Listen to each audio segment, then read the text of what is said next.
All right, man, I talk to you, if not every day, several times a week. I talk to you during the commercial breaks, but this is a unique conversation that I'm really excited to have, and it's about Battle for the American Mind, your new book that is out this week, Uprooting, a Century of Miseducation. I feel like we've had this conversation in bits and pieces over the last several years, but here you have brought it all together, and here's what excites me. I care a lot about education. However, this book is not simply about critical race theory. And this book is not simply about the progressive roots of education dating back to the 1800s. This book is about the founding of America. This book is about Western civilization and how it all ties together. And Pete, that's what got me excited, this cohesive vision of who we are. Well, you sold it better than I do. It is deeper. I think we could do a better job of underlying how much deeper the story is and how deeper the book is. And I credit a lot to my co-author, David Goodwin, on that. I mean, he has studied the history of Christianity, of Western civilization. And when we put together sort of the modern manifestation with the deeper history of how we got here, the picture becomes a lot clearer because we take for granted the foundation we stand on. But it's not that we just stand on, previous generations or even our founding. The founding was of our country in 1776. That moment was the culmination of 1,800 years of thinking of Western civilization going back to the Greeks and the Romans and then infused with Judeo-Christian values in the Bible that was the perpetuation of this very idea of freedom, which is the exception to the rule in human history, in all of human history, even today. And so as we topple statues and tell our kids how bad we are, it's not just, how's it going to look in a few years or how are my kids going to turn out? It's that old Benjamin Franklin adage of a republic if you can keep it. And if there's one thing you could ding the founders on, it's that they just kind of assumed, and you got introduced to the word paideia in the book. I got introduced to that word in the book as well. They just assumed the prevailing culture, the vision of the good life, with all its warts at that time too, but with that understanding would perpetuate through education and community and church. And once the progressives understood the key to that, they targeted it. And it reminds us how fragile this entire, not just American experiment it is, but the experiment in Western civilization as well. So here's where I think we begin. This is not simply a story about, for example, Loudoun County, Virginia. We know that what we saw happen in Loudoun County, Virginia is happening all across this country. But this is not simply a story as well about what our kids are being taught in school all across the country. It's not about curriculum in the end. And this is not even a story about something that started yesterday, as we've pointed out. This started a long time ago. And you just introduced the word, which I think has to be our starting point, the word of paideia. So tell us, what is paideia? Paideia is a Greek word, totally lost in our vernacular, but well known to the founding generation, well known to progressives, well known to those who studied in Western civilization, because they actually studied Greek and they actually studied Latin. There is no direct translation in English for the word paideia. So we spend a lot of time in the book explaining, defining, providing context for the word paideia, because what we have is a Western Christian paideia, what we had. Paideia meaning the enculturation, the education, the infusing of values into our youngest. It's not what you stand for when you're 18 or 25 or 30. It's the values that are imprinted on the hearts of 5, 6, 7, 8, 9-year-olds. It's what David describes as the value, the vision of the good life. Is what do we tell kids that we value in our culture and in our society? And yes, we translate that first through faith, which is increasingly diminishing in our country. Second, through family, which is increasingly under the assault as well. But third, and most importantly, institutionally, I would argue as far as amount of time, is through education. And in the past, the combination of the West and Christianity was the core to our cultural paideia, what we infused into the affections of our youngest kids so that they became a part of our Western Christian story. And that doesn't mean everyone is Christian. That doesn't mean everything is only Western. It means that's the overarching arc and narrative of who we are as a people and what we value. And that was assumed for more or less 2,000 years. the left knew that in order to get at that paideia, they wrote about paideia. They wrote openly in the New Republic about the centrality of education. That was their world-class progressive publication of the early 20th century. And they said, if we want to get at the plasticity of the mind of the child, then we have to do it in the classroom. And the first thing we have to do is remove God, the Christian portion of the Western Christian paideia.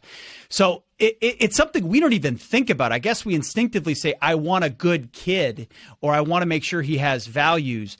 But in our education system, that used to be automatic. And now that it's been completely removed, we're untethered from our past. What's the difference between paideia and culture? It's a great question. It's a tough one to tackle. Culture is what you celebrate and appreciate oftentimes in a moment at a particular time. Like, what is the culture of America today? Well, you might say our culture is, people like country music, or people increasingly like the NFL over the NBA. The culture is sort of the waters in which you currently swim. Paideia is your attempts early on to infuse, I guess you could say, an appreciation for a particular type of culture, or an appreciation for beauty or wonder or virtue, those sort of old school words that we don't really use anymore, specifically on young kids, which is why this book is about K through 12, which is why something like At the End of the Line, not to get too modern, but Drag Queen Story Hour is so significant. Why do you have to push it down? Why is it not high school or middle school? Why is it elementary school? Because the lower you go in imprinting the values or virtues on the soul of a child, the more difficult it is to undo those assumptions. And then later on is reflected in the culture. You texted me a few moments ago and you said, I'm legit interested in your take. I'll tell you this. I'm in the process of forming a take. So I don't have a take on your book. I don't have a take on the deep roots of American education, but I'm learning. I just finished your book, and it's inspired me to want to learn more, which is probably the biggest endorsement I can give to any piece of content. I've said that before to my audience. I may have said it to you, like, if you want to know whether or not I enjoyed a Netflix series or an Amazon Prime series or a movie or a book, the answer to that is, did I not stop when I flipped over the last page or watched the last episode? Did I go to Wikipedia? Did I fall down the rabbit hole? Did I want to read more? And I want to read more. But I will say, the way that I learn is to sort of internalize what you say and see if I can say it back in some form or fashion that makes sense to me.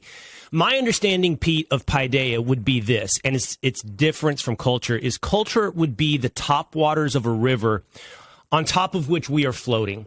Paideia is the channel in the middle of the river. It's directing the imminent flow of that top water. And what I would love for you to explain, and as I was reading your book, while paideia is most obvious in the education system, it's existent in all of American life. And what I like, and where I'd love to, again, kind of start at the headwaters, to torture this analogy of our conversation, is that when we arrived at the founding of the United States of America, the paideia of Western Christianity was something that had been developed, and you said this, over thousands of years. And I don't want our audience to sit here and think these are just terms you're throwing around. Like, when you say faith or you say the good life, you're talking about this from a historical perspective, a vision of the good life that had been developed essentially starting with the Greeks. And so is that a fair characterization of how we arrive at our founding and what the understanding of this experiment was in 1776? Absolutely right. It was the, what it really comes down to is a fundamental recognition and grappling with our human nature. Who created us? Who are we? Are we flawed? Are we prone to greed and pride and lust for power? And as a result, what type of government institutions will we create that both restrain and reflect our human nature? And that is, at most significantly, a biblical worldview. It goes back to the garden, Adam and Eve, and original sin. It goes back to a recognition that no man is perfectible without partnership with God, without salvation. And as a result, there's humility that comes with that. Now, I'm going to stop for the caveat that isn't even necessary. Like, none of this is saying that the 2,000-year history of Western civilization is perfect. Of course, they had a flawed view, and that's why people talk about a more perfect union. And we've made it better in a lot of very fundamental senses since then. But it is that's why you see the attack on Western Christian paideia is primarily an atheist attack. And I don't say that lightly. I don't say that dismissively. I say that as it is premised on the recognition of those first principles of what human nature really is. And if you believe human nature is perfectible and that government can be a part of that training or cudgeling toward perfection, then you take a totally different view of what government's role should be, which is, our social contract in 1776 was unique, even when you compare it to Athens or Rome, of course. And it was, the Enlightenment and everything else that happened in Europe before our revolution, which was distinctly different from the French Revolution, which ended in disaster because the French Revolution was a rejection of the biblical view of human nature. These words never fall off the lips of 99% of the kids that go through the modern K through 12 education system. Why would they encounter it? Why would they encounter the question, who created me? What should I value? What is wisdom? What is courage? What is beauty? These are almost forbidden words in a world that says you be you, or beauty is in the eye of the beholder. The manifestation becomes nothing is good, right, and true, and therefore everything is wide open. And so you're sending kids listless into, you're right, the top waters. I love that analogy. I'm going to steal it. It's perfect. The top waters of the river, and they're just floating down to a waterfall is what it feels like. Yeah, that explains the current moment of this embrace of subjectivity. I just did a podcast with Matt Walsh on his documentary, What is a Woman? In the end, it's an embrace. The entire ideology is an embrace of subjectivity over an objective reality. What is a woman? Whatever you want it to be. And what I think, so I don't remember who said this, but it was a fascinating quote that I read where someone said every civilization throughout history has been centered around the idea of why are we here? What are we doing? What is our meaning? And somehow that question in modern day America has been totally extracted from the public conversation. And obviously in education. It was Ethan Strauss on this podcast, Ethan Strauss, the NBA writer, who said every civilization has been centered around answering that question of why are we here?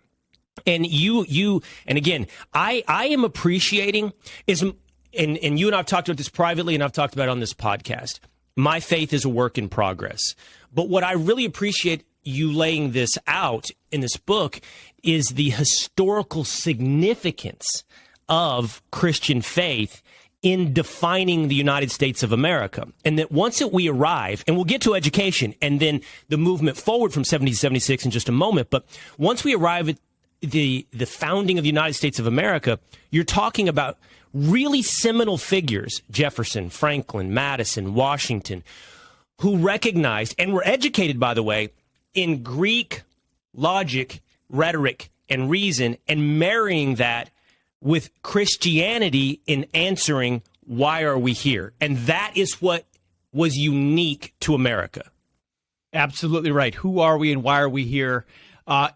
There's I can't remember the exact stats, but in a country of 6 million people, or at least the colonies at that time, produced 6 world-class thinkers. The question is, now today in America with 350 million people, where are our 400 world-class thinkers if you were to scale it up from that time frame? If you're not producing a system that creates them, of course they're not there, and so you're left with the modern politics that we have.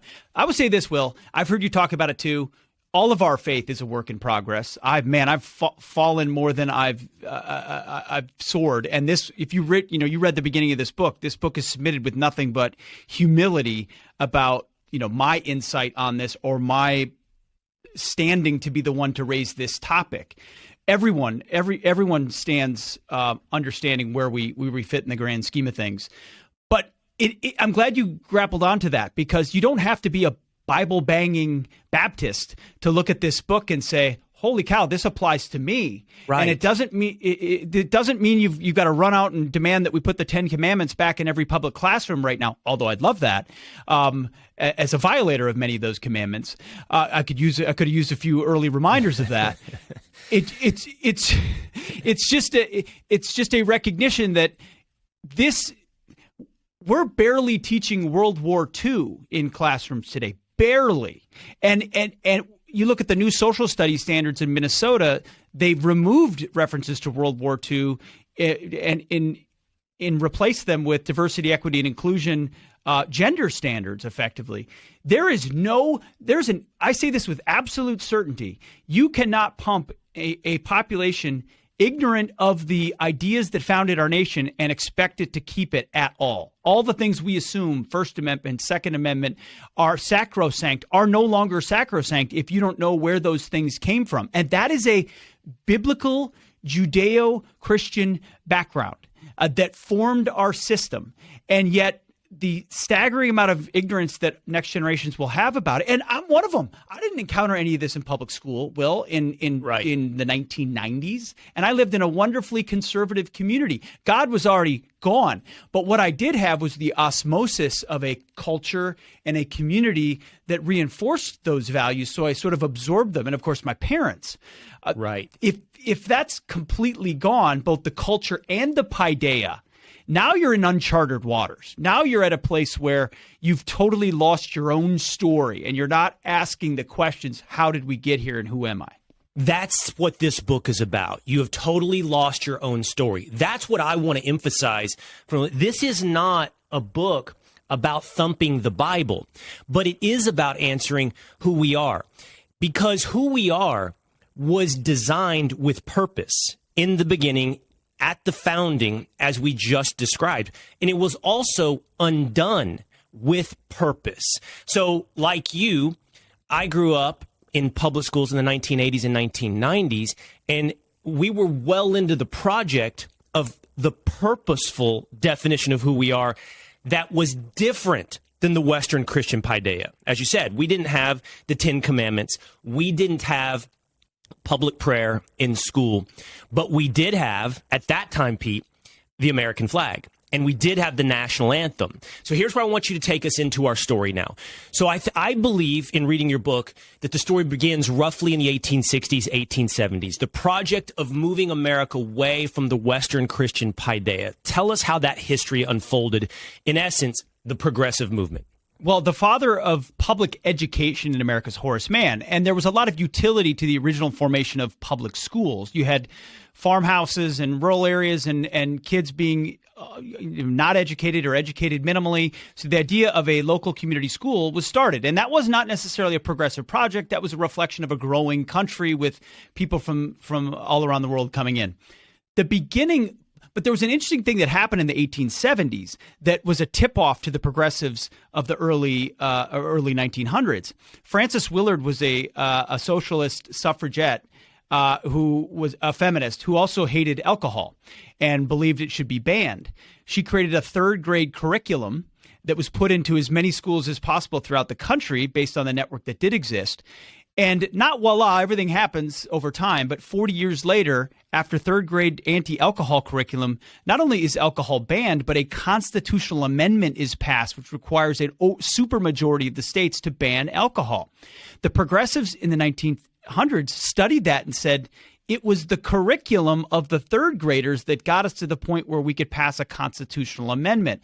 That's where they started debating it and going to work. So John Dewey's the key figure of the story. He's the founder of the progressive American school, not the overall schools, but the progressive view of school. And he and a bunch of thinkers in the New Yorker founded a number of organizations, and one of their first experiments was the Gary Plan, happened in Gary, Indiana. Look at Gary, Indiana today. It's desolated, which is yet another example of what the left does to communities. We tried to actually film inside Dewey's school in Gary, Indiana, and we could not find a security crew that was willing to go with us as we went inside that school that's now abandoned for the Miseducation of America series. We wanted to do all of our shots there. It's so dilapidated, so crime-ridden and drug-ridden, they wouldn't secure us to go shoot there. But the idea of the Gary Plan was to start a new idea of school. So things like the bell ringing, 7 periods in a day, ideas like social studies as opposed to individual disciplines like history and economics. There was also they were set into platoons. One platoon would have the normal studies, the other would have just vocational studies. They were tinkering, they were experimenting. And the one thing they knew they were going to do there was do a pullout period for religious instruction. So they knew the parents would revolt if God was completely removed. So they said, no, you can still do your religious thing just off school grounds. So they allowed them to go to church or another area during the day to do prayer time and then come back in school. New York, they wanted to transport it to New York. They debated, well, that's too much for New York. We're not going to be able to get away with that. So they're openly debating how to remove God in schools. Over time, they do export that plan. And what's so fundamental is that John Dewey is at the University of Columbia, or Columbia University, at the Teachers College, which is the most preeminent teachers college in America. Around that very same time, and later on, by the way, he founds the American Federation of Teachers. John Dewey, again, an avowed socialist atheist. John Dewey, socialist atheist, founds the AFT. He's also the honorary chairman for life of the NEA, which at that time, both of those now teachers unions were teachers associations.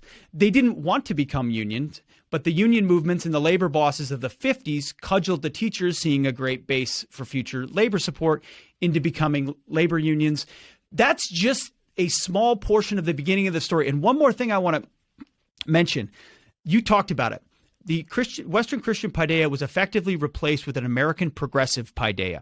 They knew they couldn't remove God without replacing it with something else. So like you've seen on Indiana Jones, where you replace a precious artifact on a pressure plate, they effectively put patriotism, the flag and the pledge, in the place of God. The first Pledge of Allegiance was written by a socialist atheist, or actually he was a socialist minister.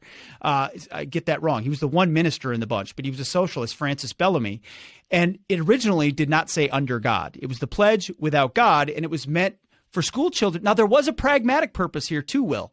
There were immigrants from all around the world coming into different communities. What maybe we can't get them to gather under Jesus or Christianity, so we'll do it around vocation and patriotism.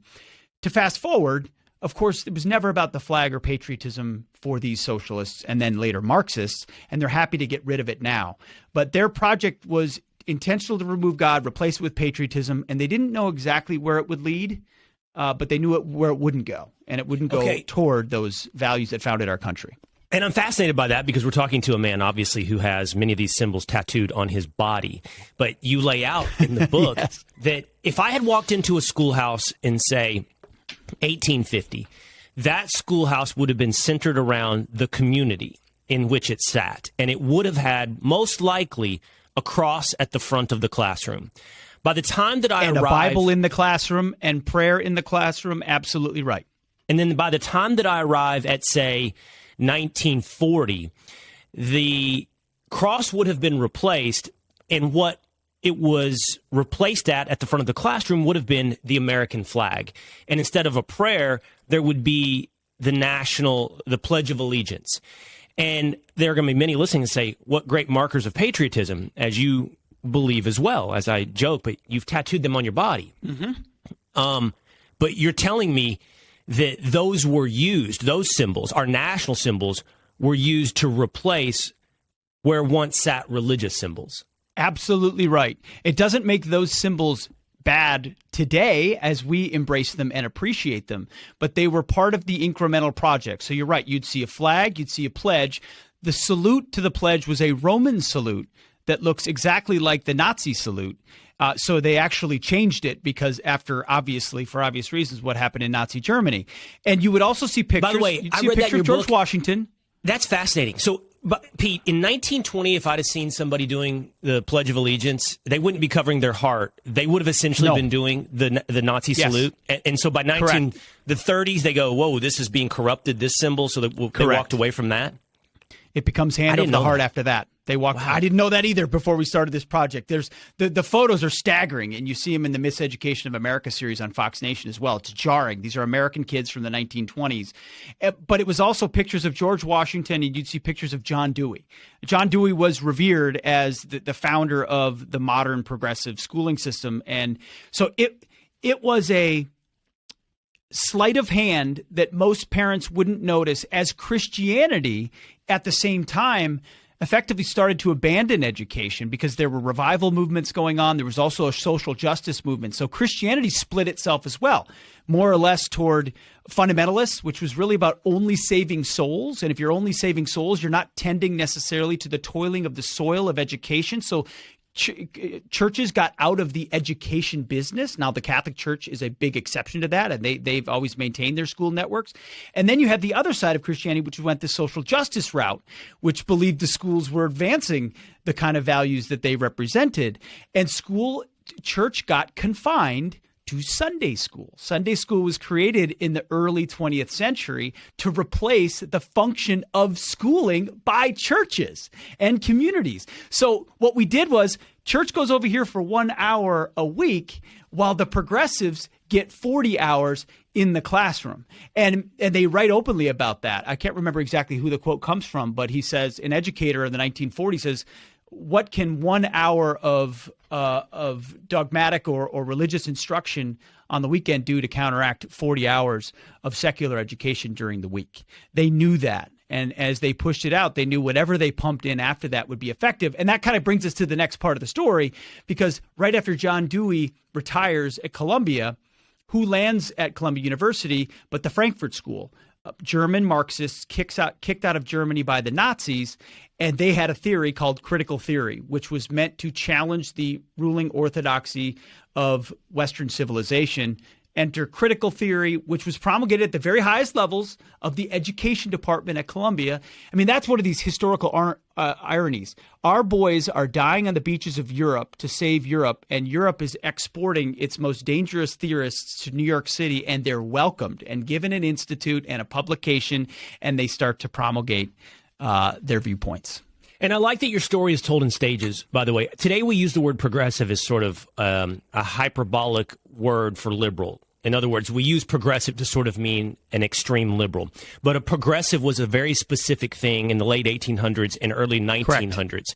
And your story goes in stages, essentially from 1860 to roughly 1920, where the progressives remove God from the concept of education. And then you move to the 1930s to the 1970s, which you just described, which is the Frankfurt School. And what you're telling us is all the stuff that we see today, critical race theory, we're beginning to understand critical gender theory, really all started in the 1930s with the more generic umbrella concept of critical theory. Yes, and the progressives looked actually quite moderate back in the day compared to their anarchist, communist competitors around the globe. And we forget there was a very robust American Communist Party. Anarchists were assassinating political figures in the early 20th century. So if you were a progressive who was saluting the flag, you looked you likely were very patriotic, and Teddy Roosevelt looked a lot. Was a progressive. Teddy Roosevelt was a progressive. Woodrow Wilson was a progressive. By the way, Woodrow Wilson created the first Flag Day right about the time that we introduced the flag to the front of the classrooms. So these are not people you would accuse of, well, Woodrow Wilson I'd accuse of a lot of things, but someone like Teddy Roosevelt, I mean, I effectively wrote my first book about the guy. I mean, he's a Mount Rushmore figure for America's history, and he was a out and out progressive, but compared to the politics of the day, looked quite reasonable. They always talked about democracy. Democracy was a stand-in for whatever sort of social justice or social contract change they wanted to make. We hear that word all the time today as well. So it was the opening created by the early progressives that was exploited by Marxists who camouflaged themselves behind theories initially and then burrowed themselves into the Ivy League and got control of departments. You know, it was always the politics department or the history department or the economics department. And science is such a big part of how they did it as atheists. Everything became a social science with no object truth. Everything is an experiment on human beings and their nature to determine how to more perfect them. And that's when we get to the end of the story, that's why uncovering and unearthing what the education of our founders is so difficult, because you're burying beneath assumptions that we all have about what academy and school looks like. And I want to get to solutions as well, save some time here. But from the replacement of Western Christian paideia with, as you just told us, American progressive paideia, you move then with the founding of critical theories into where we stand today, which you and David Goodwin suggest we're at the cultural Marxist paideia phase of America. Now, I want to take a moment here, and now I want to play devil's advocate with you. I want to sort of do my best to play the role of skeptic. So first, I think that someone who would be responding to your characterization of American history and serving as a critic would say the founders intended to separate church and state. In fact, you have an email in your book that reflects when you approached one of your kids' educators about, I believe, why it was something was missing in the curriculum. He responded to you with, "We believe in the separation of church and state."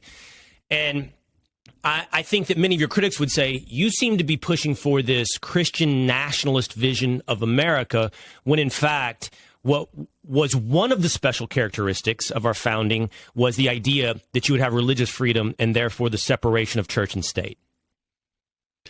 I would say, first of all, look at your assumption about the wall of separation of church and state, and we talk about this in the book. It has become something it was never intended to be. Ask Americans whether or not the wall of separation of church and state is in our Constitution. 90% of Americans will probably say yes. The reality is it's not. It was a letter from Thomas Jefferson to the Danbury Baptists after the Constitution was written, explaining that effectively the state would not be able to crush or outlaw any particular religion or religious sect. That was the biggest concern at the time, is state-run religion and marginalizing Catholics and other certain denominations that exist in America. To that, I would say I understand the criticism. It's a very familiar one, but ultimately you can't ignore the ingredients of who we were, and that's not telling everyone they have to be those things.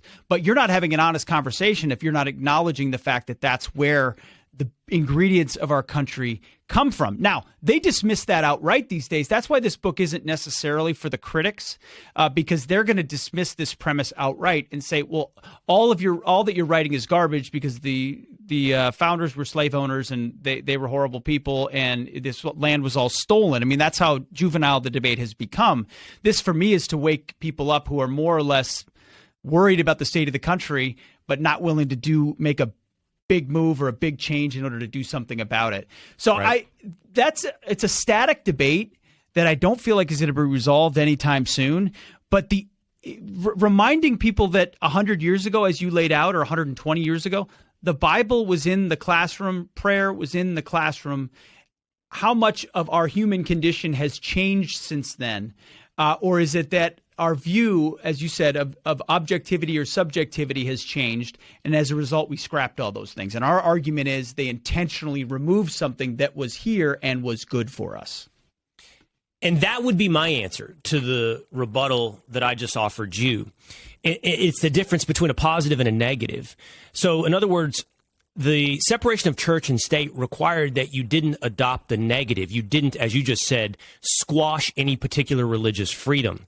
But it didn't require that we pretend it didn't give us a positive vision of who we were. The Constitution, the Declaration of Independence, these documents recognize the existence of God, and it wasn't a generic God in their mind, and it gave meaning and definition to who we were. The separation of church and state doesn't require us to go back with an eraser in history and say, well, that's not who we are. Back to your concept of paideia. It's not part of how we define meaning in this world, but it allows the separation of church and state, someone who doesn't believe in those things, to be free to go pursue that vision of what is the good life as well. Correct. But now I want to continue to play the role of skeptic. So I like it. You've got the vision of education in the mid-1800s, the community schoolhouse with God at the front of the classroom. And then you're saying we begin the movement away. I would just, at the very least, Pete, as a correlation, say that simultaneously happens with an explosion in wealth and knowledge.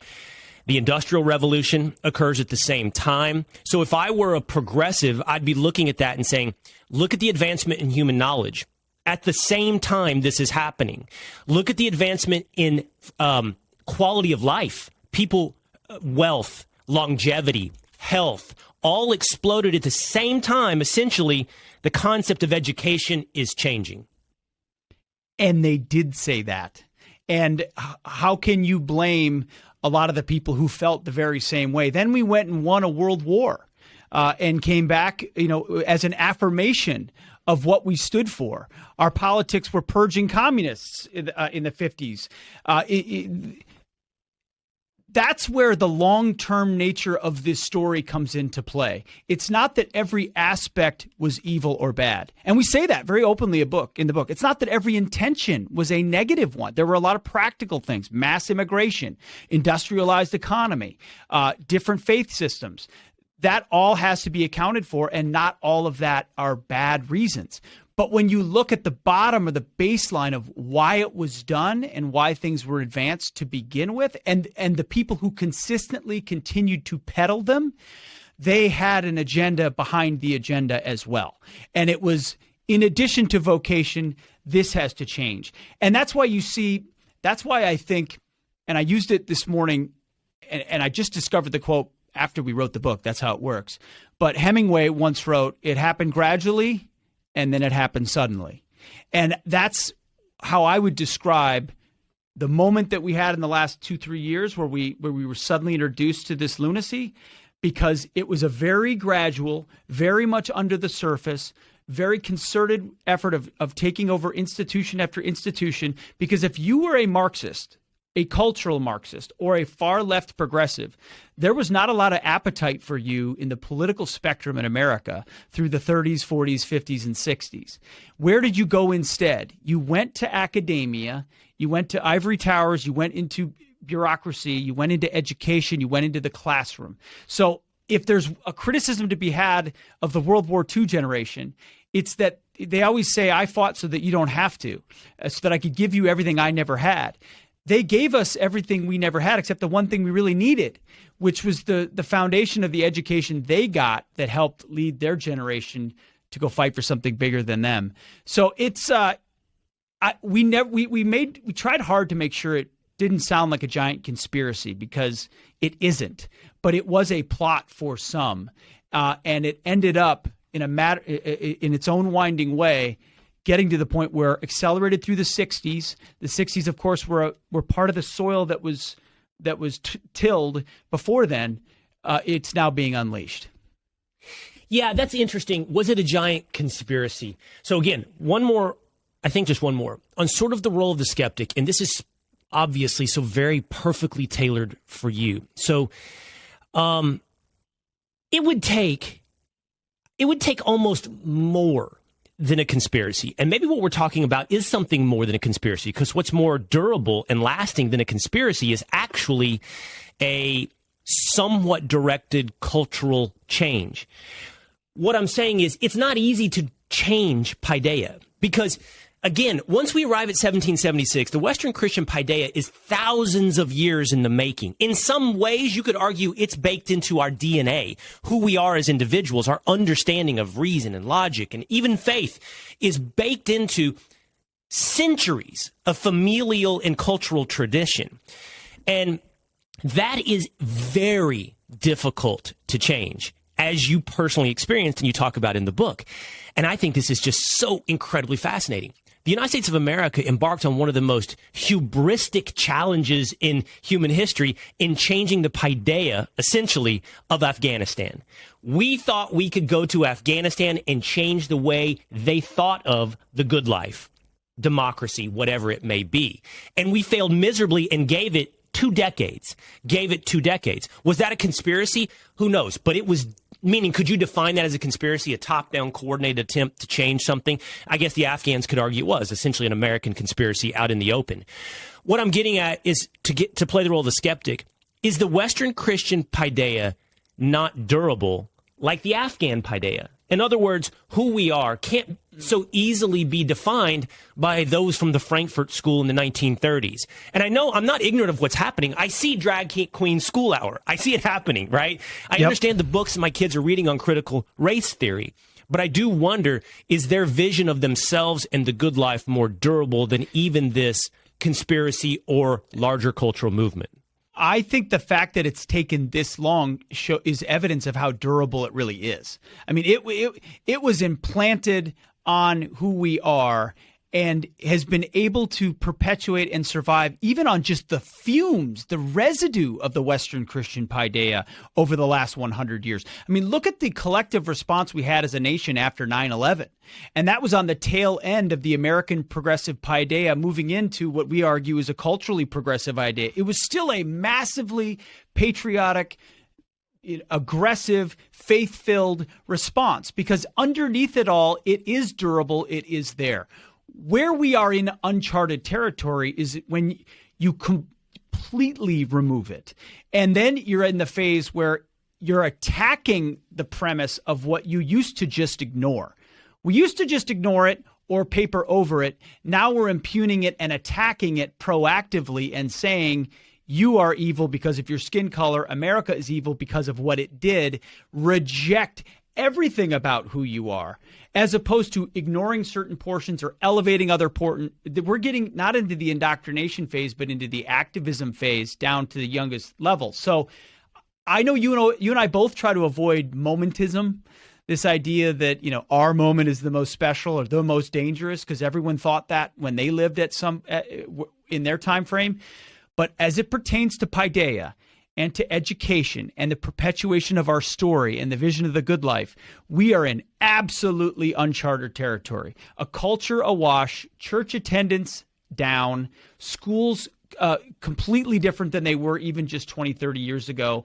And yet we're hoping we can maintain it's like the macro comparison of debating lefties on the economy or on economic policy, when they'll lay out a laundry list of reasons why the government should intervene and do something on a particular subject, and you stand up and say, let the hidden hand of the free market work. And that sounds utterly insufficient compared to the laundry list of government things that they want to do.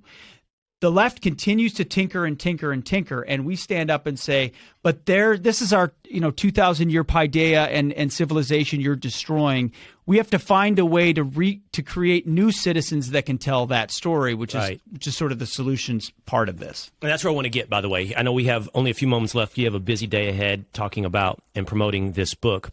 And by the way, to put a ribbon on that sort of playing the role of the skeptic, there was a time in my life, Pete, and it may not even been that long ago, 5 years ago, definitely 10 years ago, where I would have thought reason and faith were at odds with each other. Maybe I read too much Ayn Rand, and I would have thought that they are actually pulling in opposite directions. And what you do describe in this book, by the way, is, for example, again, dating back millennia to the Greeks, the idea of reason and faith, something greater, something that gives meaning, were partners. They weren't antagonists in the idea of education. And I that's where, when I describe myself as a work in progress, that is the source of my work in progress, understanding the partnership between faith and reason in defining meaning, defining what is the good life, defining why are we here. Take us to solution. Here's the green room conversation that you and I always have, that you're just something sort of a proselytizer on, but you do have a vision of what we should be doing with our children and how we solve this question. Yeah, I'm a believer in tactical retreat at this moment from government schools and public schools. I think if you have the ability to, you should pull your kids out and find an alternative, because it's survival mode for families right now. The consolidation is over for the left. There's nothing for lovers of freedom and faith to be had in most public schools. There are options out there. We advocate for classical Christian education. It's the type of education our founders would have gotten: Greek, Latin, history, economics, tons of history, by the way. It goes through the history of human history 3 times over the course of your K through 12 education, because we are a part of a larger story. The graduates I meet from that are fascinating individuals with a depth of knowledge well beyond their peers coming out of vapid public schools. And that's not an elite thing. That's just a knowledge reasoning thing. Here's the hopeful part of it. The darkest part of education, in my mind, in this country was the 1970s, when classical Christian education was completely buried. There were 0 classical Christian schools, and they were this close to outlawing homeschooling. They weren't able to outlaw homeschooling. They tried to outlaw Christian schooling. It was mostly an anti-Catholic thing out in Oregon. The Supreme Court overturned that, thankfully. And a few courageous parents rediscovered classical Christian education. An association was started. David Goodwin, my co-author, is now the president of that association. There are over 400, almost 500 classical Christian schools across America in 46 states, tons of them in Texas. There are homeschool options, online options. Still, though, that movement is dwarfed by the yellow school bus brigade of the public school system. It's dwarfed. Here's the hopeful part. You don't need everyone to attend a classical Christian school. What you need is a generation of the 2, 3, 4% of future leaders who went through an entirely different pipeline and it got an entirely different vision of the good life and worldview, who are set up to be the type of culture warriors and defenders of our republic that we're going to need across the spectrum of media and government and corporation and faith in the future. So the book lays out what classical Christian is, why it's different, and what it's going to, listen, people can't afford it. They don't have time. They move to a school district because they worked hard to get there. They pay property taxes, and a lot of them. Why do I pay property taxes and then spend money on another school? I get that. But there's a lot of things we spend money on too. And so other things that we spend a lot of time on, vacations and cars and this and that. That's the hardest part. It's time to radically reorient. That's the hardest part of your solution, honestly, and I'll speak to this as an individual, and it's not just public schools. We should point out it's private schools, and it's not just private schools. It's private religious schools. My kids go to a private religious school, and they are in no way inoculated from this entire paideia that you're talking about. In no way. In fact, in many ways, they are subjected to perhaps even more extreme versions of it. What you're talking about with classical Christian is a unique, even within the private Christian school world, Correct. A unique approach to education.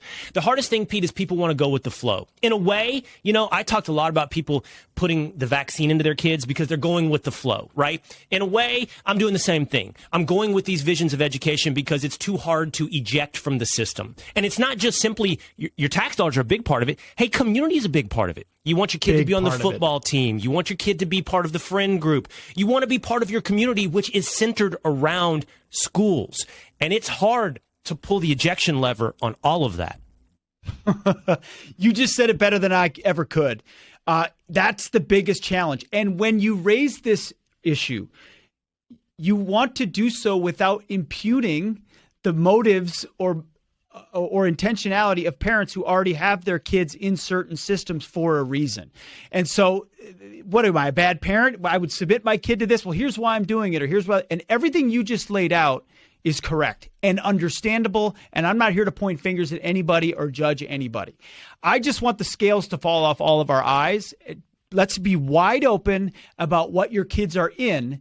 And then you make a risk-reward calculation, or what do I want to sacrifice or not, or what do I really value or not about what type of kid you're sending into today's prevailing culture. I love sports. I played high school basketball. I know you played top sports too. And you love the feel of the big public school and the gyms and the competition. Yep. I've realized that's not the community. That's the prom dances, all that.